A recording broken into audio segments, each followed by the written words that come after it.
Hai Gocenity, wah gimana nih kabar kalian semua? Saya pastikan kita semua dalam keadaan yang sehat dan dalam penyertaan Tuhan. Saya juga mau mengucapkan welcome to our online service bagi kalian yang baru mengikuti ibadah online kami. Dan jangan lupa untuk follow sosial media kami untuk mengetahui info terbaru dari Gocha United. Nah, sebelum memulai acaranya, pastikan kalian sudah mengikuti tata acaranya dan kalian ikuti dari awal hingga akhir ibadah. Welcome to the Life Church. Shalom Gocenity, mari bersuka cita lebih lagi buat Tuhan. Sebelum kita bersuka cita, mari kita sama-sama berdoa. Terima kasih Tuhan buat hari ini kami mau datang, kami mau menyembah Engkau, kami mau berjumpa dengan Engkau. Ini hati kami, ini ucapan syukur kami naikkan hanya kepadamu. Di dalam nama Tuhan Yesus yang bersuka cita sama-sama katakan, amin. Sama-sama bertepuk tangan buat Tuhan.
Hatiku hanyalah untukmu.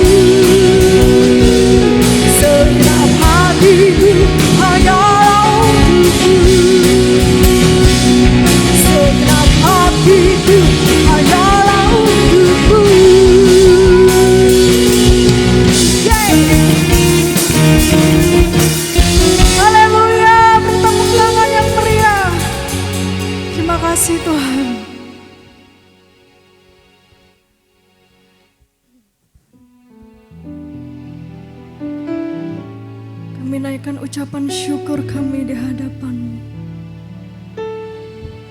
Ini setiap tangan kami yang terangkat Tuhan.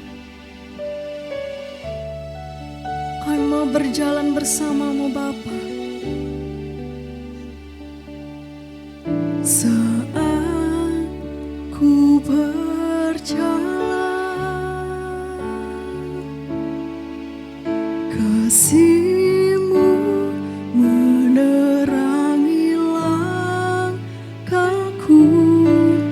Takut, takut, takut bimbang, karena ku tahu Kau bersamaku. Sekali lagi katakan dengan awal. Saat ku berjalan, kasih-Mu menerangi langkahku.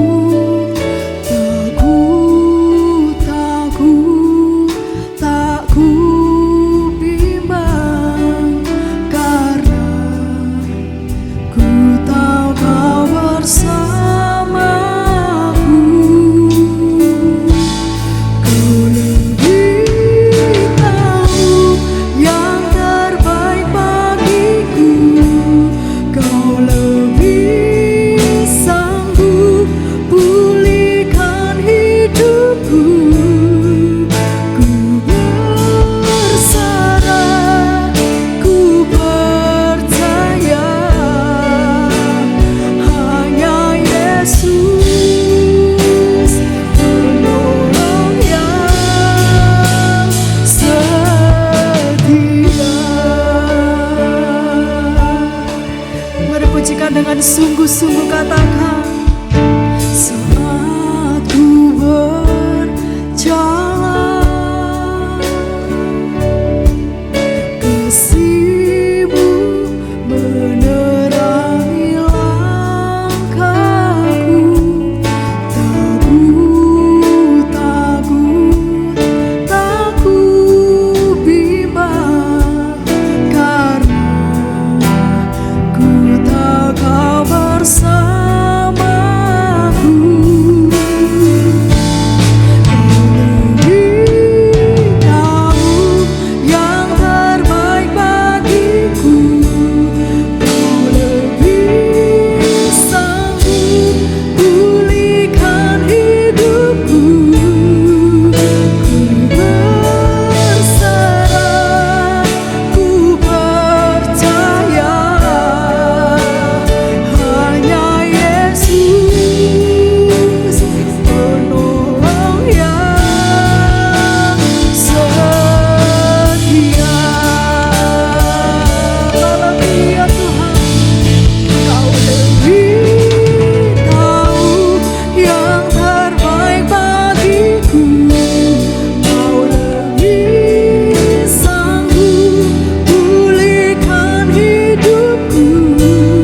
Ku berserah, ku percaya, hanya Yesus penolong yang setia. Ini setiap kami Tuhan. Saat ku berjalan, kasih-Mu, kasih-Mu menerangi langkahku. Takut, takut, tak ku bimbang, karena ku tahu Kau bersamaku.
bersamamu Tuhan.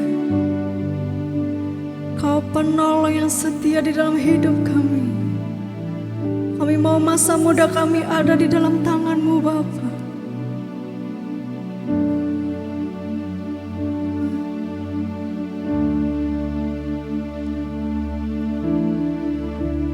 Kau lebih tahu yang terbaik bagiku. Kau lebih sanggup pulihkan hidupku. Ku berserah, ku percaya hanya Yesus penolong yang setia. Lebih sungguh-sungguh katakan, kau lebih tahu yang terbaik bagiku. Kau lebih sanggup pulihkan hidupku. Ku berserah, ku percaya hanya Yesus penolong yang setia. Lagi Tuhan, Kau lebih tahu yang terbaik bagiku. Kau lebih sanggup pulihkan hidupku. Ku berserah, ku percaya hanya Yesus penolong yang setia. Hanya Yesus penolong yang setia. Hanya Yesus penolong yang setia.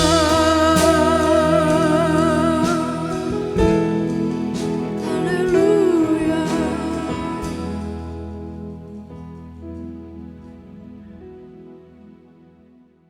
Shalom rekan-rekan youth dari GBI Tidar Blessing. Apa kabar semuanya? Saya berharap kita semua dalam keadaan baik, dalam keadaan yang dipercaya oleh Tuhan untuk melakukan hal-hal yang baik di dalam hidup kita. Salam dari keluarga kami, keluarga besar Rock International Ministry, kepada semua teman-teman youth di GBI Tidar Blessing. Saya percaya ada hal-hal yang luar biasa yang akan Tuhan kerjakan di dalam hidup Anda, sehingga Anda boleh memberi dampak kepada banyak orang.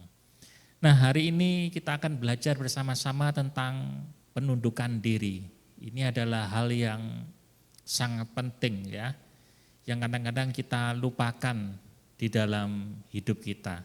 Ya. Kalau kita berkata tentang penundukan diri, ya, saya ingin membaca satu ayat di dalam Ibrani pasal 13 ayat yang ke-17 ya, yang dikatakan begini, taatilah pemimpin-pemimpinmu dan tunduklah kepada mereka, sebab mereka berjaga-jaga atas jiwamu sebagai orang-orang yang harus bertanggung jawab atasnya.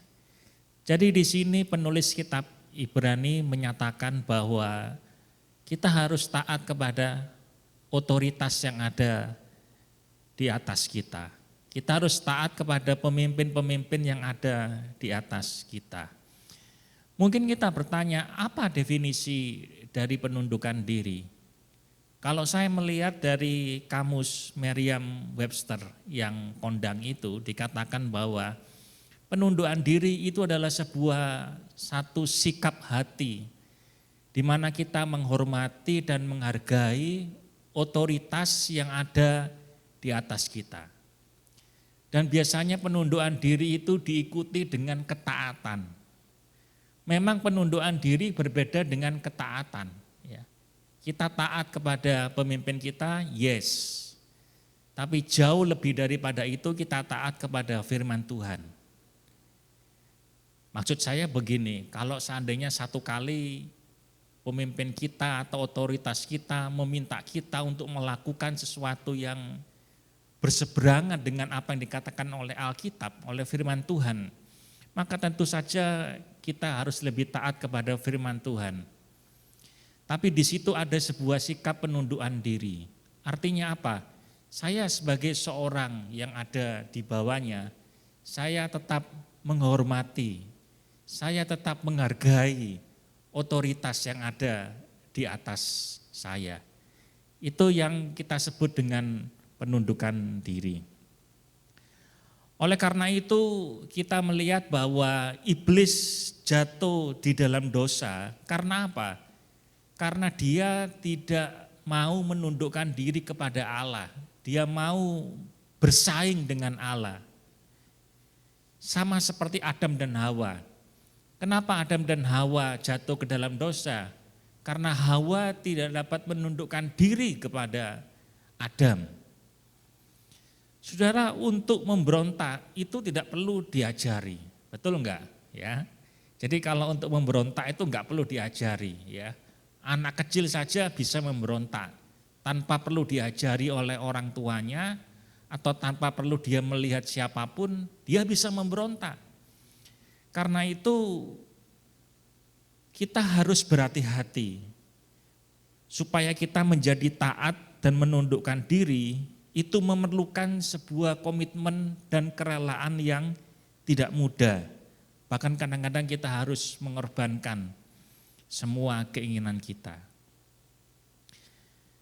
Mengapa kita harus menundukkan diri? Apa yang Alkitab katakan tentang penundukan diri ini? Saya melihat ada beberapa hal. Yang pertama, kita harus menundukkan diri karena memang penundukan diri itu adalah perintah Tuhan. Itu adalah inisiatif dari Tuhan. Ada beberapa contoh di dalam Alkitab. Bagaimana ketika anak harus menghormati orang tuanya. Istri harus tunduk kepada suami. Rakyat harus tunduk kepada pemerintah. Jemaat harus tunduk kepada pemimpin rohani, kepada gembala, kepada pemimpin-pemimpin mereka.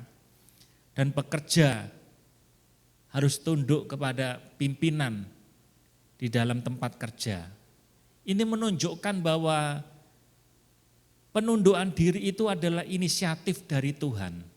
Penundukan diri itu adalah perintah daripada Tuhan sendiri.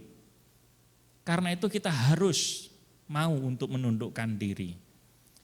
Dan yang kedua, saya menjumpai bahwa ketika penundukan diri ini dilakukan, maka ada keteraturan dan ada kedamaian. Ya. Karena itu kita harus belajar menundukkan diri. Misalkan satu contoh, coba misalkan di dalam satu rumah tangga, satu keluarga, semua anggota keluarga mau berkuasa, begitu ya. Semua anggota keluarga mau supaya keinginannya dituruti, maka langsung saja keluarga itu menjadi kacau. Termasuk di gereja juga begitu. Kalau semua orang ingin menjadi pemimpin, semua orang ingin berkuasa, maka tentu menjadi kacau. Di tempat kerja juga demikian. Kalau semua orang ingin berkuasa, semua orang ingin dituruti maunya, maka segera saja tempat itu menjadi kacau. Dalam negara juga begitu, bernegara. Kalau semua orang ingin menjadi penguasa, kita melihat ya, tidak ada hukum di negara itu, maka akan menjadi kacau. Dan yang ketiga, mengapa kita harus menundukkan diri? Yang ketiga adalah supaya ada arahan yang jelas. Di dalam Amsal pasal 11 ayat 14 dikatakan bahwa jikalau tidak ada pimpinan, jatuhlah sebuah bangsa. Tetapi jikalau penasihat banyak, keselamatan ada. Ini menunjukkan bahwa ketika kita menundukkan diri, maka ada arahan yang jelas. Kalau Anda sedang berada, hari-hari ini sedang berada pada sebuah pilihan yang sulit, memilih antara A dan B, memilih ke kiri atau ke kanan, maka itu artinya apa? Kita perlu menundukkan diri. Karena ketika kita menundukkan diri, pemimpin kita akan memberikan arahan yang jelas kepada kita. Itu sebabnya kita perlu untuk menundukkan diri. Dan yang keempat, melatih penguasaan diri. Seorang yang menundukkan diri itu melatih penguasaan diri. Menundukkan diri jauh lebih sulit daripada memberontak. Betul? Memberontak itu sangat mudah. Tetapi menundukkan diri itu sangat sulit. Kalau kita bisa menundukkan diri, itu adalah sesuatu yang sangat luar biasa. Karena itu kita perlu menguasai diri kita. Dan menundukkan diri menuntut penguasaan diri, serta pola pikir yang lebih dewasa, dan bagaimana kita mempertimbangkan perasaan orang lain. Berikutnya, yang kelima, kenapa kita harus menundukkan diri? Karena kita perlu melatih kerendahan hati. Kita diajar oleh firman Tuhan untuk menjadi orang-orang yang rendah hati. Dan menundukkan diri itu dituntut suatu kerendahan hati. Seorang yang sombong tidak mungkin dia bisa menundukkan diri. Seorang yang tinggi hati tidak mungkin dia bisa menundukkan diri. Mana mau dia menundukkan diri? Kan? Semakin seseorang berkuasa atau semakin dia merasa dirinya hebat, semakin sulit dia menundukkan diri. Karena itu firman Tuhan berkata bahwa biarlah kita memiliki kerendahan hati. Saya teringat satu kisah di dalam Alkitab, yaitu Raja Naaman. Ketika dia disuruh untuk mandi, ya, mencelupkan dirinya, maka dia menjadi sulit. Karena dia merasa apa? Saya ini seorang panglima Raja Aram. Bagaimana mungkin saya disuruh mandi di tempat yang buruk, di sungai yang buruk, sulit untuk menundukkan diri. Tetapi saya percaya kita bisa melakukan itu karena kita adalah orang yang rendah hati. Dan yang keenam, ini yang penting, kita perlu menundukkan diri karena apa? Karena dengan menundukkan diri itu mendatangkan spiritual covering, ya. Itu seperti payung rohani. Kalau kita hari-hari ini merasa bahwa kita sedang tidak ada di dalam covering rohani, ya, kita gampang sakit, ya, kita gampang marah, ya, berkat yang kita terima gampang habis, ya, dan seterusnya, itu tidak ada covering rohani. Ya. Nah, salah satunya adalah ketika seseorang menundukkan diri, maka di situ ada covering rohani. Di situ ada sebuah payung rohani. Sehingga panah api dari si jahat yang ditembakkan, disasarkan kepada kita, ketika ada spiritual covering, maka hal itu tidak akan mengenai diri kita. Dan saya percaya kita terlindung daripada semuanya itu. Karena itu perlu bagi kita untuk menundukkan diri. Karena tanpa penundukan diri tidak akan pernah ada spiritual covering. Nah, banyak orang berkata kepada saya, kenapa saya sering mengalami persoalan dan seterusnya. Salah satunya karena tidak ada spiritual covering. Tidak ada payung rohani yang menudungi kita. Sehingga kita gampang sekali, mudah sekali untuk ditembak, dipanah ya, oleh si jahat itu. Karena itu kita perlu menundukkan diri. Tadi saya berkata bahwa lebih mudah memberontak daripada menundukkan diri. Nah sekarang pertanyaannya adalah, mengapa sulit untuk menundukkan diri bagi kita? Kenapa itu sulit untuk dilakukan? Saya ada beberapa poin. Yang pertama jelas karena dia adalah seorang yang sombong. Kesombongan membuat seseorang tidak bisa menundukkan diri. Kesombongan membuat seseorang merasa bahwa dirinya jauh lebih mampu, jauh lebih kaya, jauh lebih berkuasa, jauh lebih pandai, jauh lebih bisa, jauh lebih berpengalaman, dan jauh lebih-lebih yang lain. Akhirnya apa? Dia jatuh di dalam kesombongan, sehingga akhirnya dia tidak mau menundukkan diri. Yang kedua, kenapa kita sulit untuk menundukkan diri? Karena kita tidak punya teachable spirit, ya. Apa? Roh yang mau diajar. Kalau kita tidak memiliki roh yang mau diajar, maka kita sulit untuk menundukkan diri.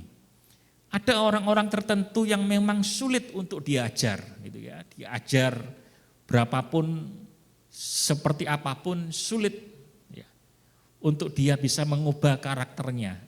Ya.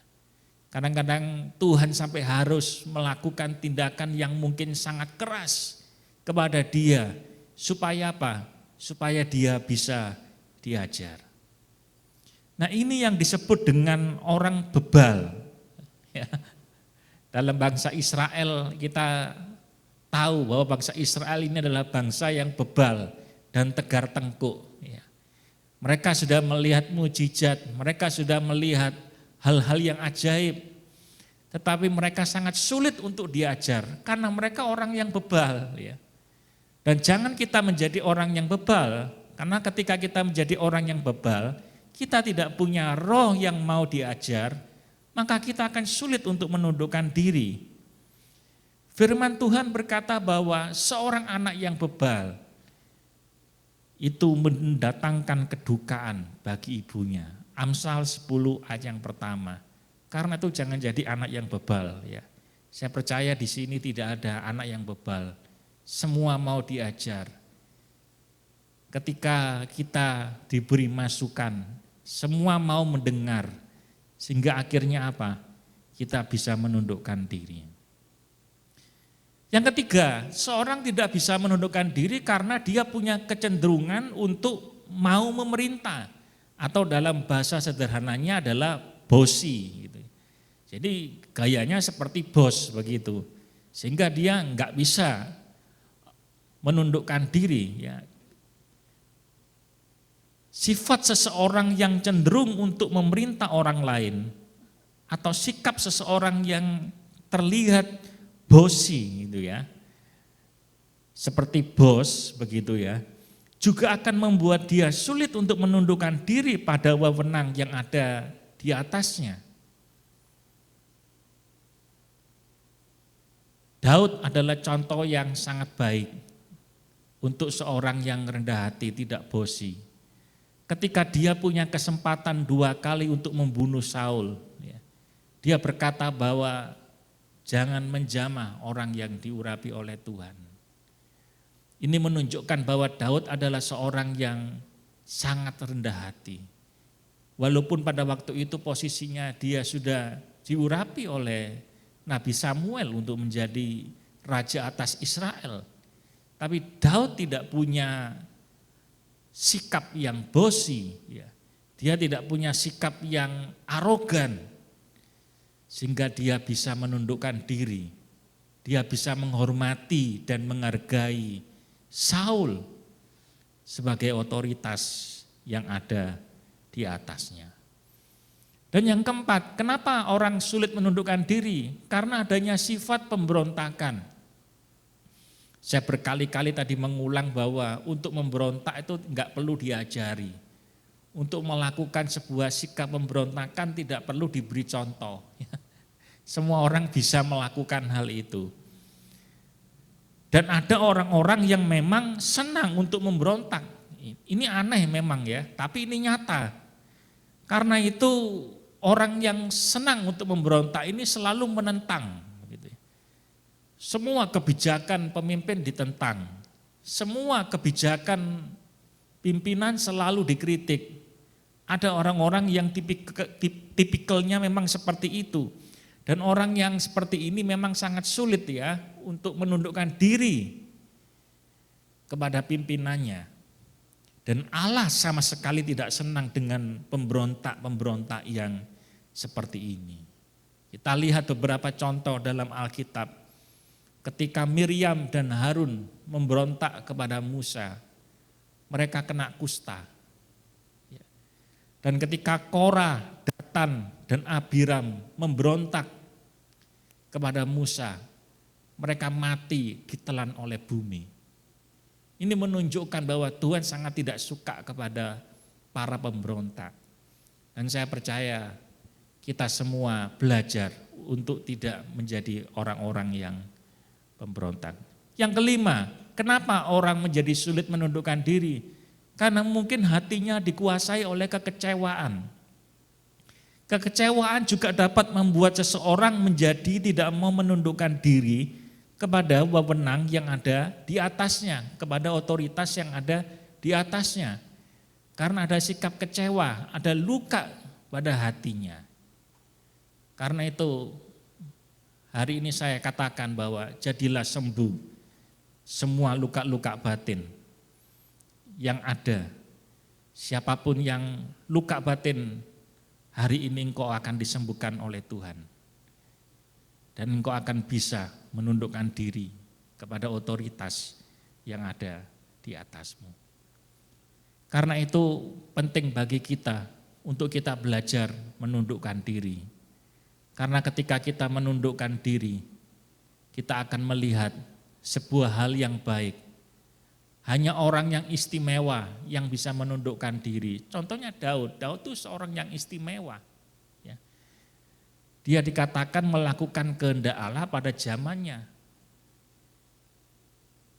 Dan menundukkan diri adalah jalan menuju berkat. Karena itu saya berdoa, supaya melalui firman Tuhan yang sederhana ini, kita semua mau belajar menundukkan diri, taat kepada pemimpin kita, baik pemimpin yang ada di gereja, pemimpin yang ada di rumah, yaitu orang tua kita. Kalau kita sudah bekerja, pemimpin yang ada di tempat kerja kita, sekalipun mereka terasa menjengkelkan barangkali, tapi kita punya sikap untuk tetap menghormati dan menghargai mereka. Dan di situ Allah disenangkan, di situ Allah disukakan. Dan saya percaya ada hal-hal yang ajaib yang Tuhan akan kerjakan di dalam hidup kita. Kiranya firman Tuhan yang sederhana ini boleh menjadi berkat bagi kita semuanya. Dan kami berdoa saat ini Tuhan, untuk setiap kami yang mendengar firman Tuhan. Kiranya Roh Kudus memimpin kami, memberikan kepada kami kelembutan hati untuk kami belajar menundukkan diri kepada otoritas yang ada di atas kami. Kami percaya ketika kami melakukan hal itu, maka Tuhan akan memberikan berkat, Tuhan akan memberikan anugerah yang terindah di dalam hidup kami.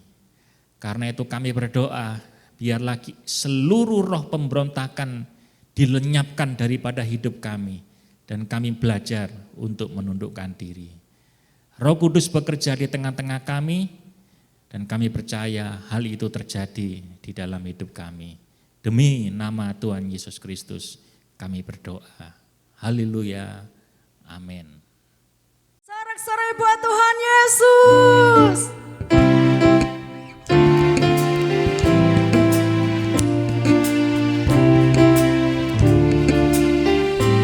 Kasih yang begitu besar, lebih kuat dari dosa. Kasih yang menemukanku, selamatkan dan pulihkanku.